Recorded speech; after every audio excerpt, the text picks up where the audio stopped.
how you can help to document stony coral tissue loss disease. Since 2014, stony coral tissue loss disease has been affecting reefs in Florida and the Caribbean. In order to effectively treat the disease, it must first be positively identified and then treated.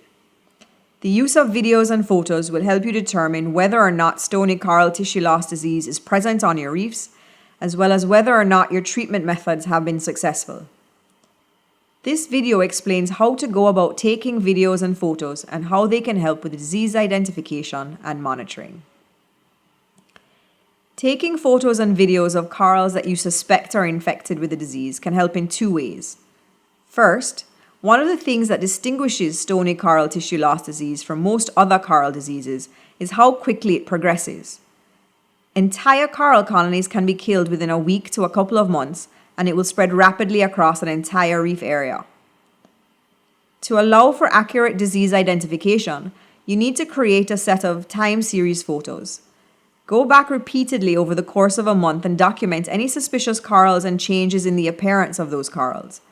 Make sure to get pictures from all sides so that you can look for changes in lesions and document the spread of disease on the coral.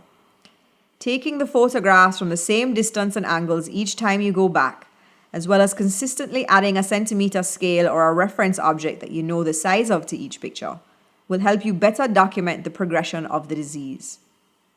Also, take larger scale photos or a video transect to show the wider reef area or dive site as a record of overall disease prevalence.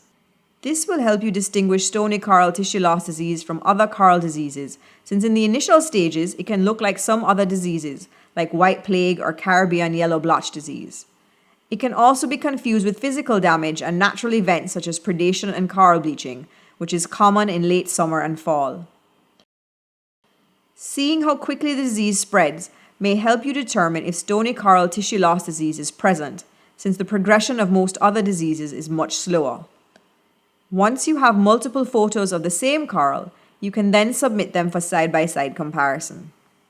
Secondly, if you do confirm the disease is present and subsequently treat the infected corals, taking pictures before, during, and after treatment will let you know if the treatment was successful or if you need to retreat the coral. It also helps to demarcate the treatment margin, and that can be done by adding 6-penny nails to the lesion border after treatment. It is recommended that the corals be revisited after a month to see if the treatment was successful. At this time, if you see disease progression beyond the nail, that will indicate that the coral needs to be retreated. Following these tips will help you successfully monitor and treat your reefs for stony coral tissue loss disease. Others in the region are keen to learn from your experiences with this new disease, so please share your findings through the Agra Disease website or directly with us at GCFI and Agra.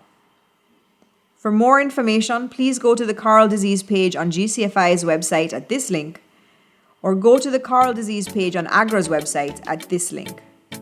Don't hesitate to get in touch if you need more help. We'd like to thank everyone who reviewed and supported the creation of this video, including NOAA's Coral Reef Conservation Program, the Turks and Caicos Reef Fund, the Atlantic and Gulf Rapid Reef Assessment Program, and the Florida Keys National Marine Sanctuary.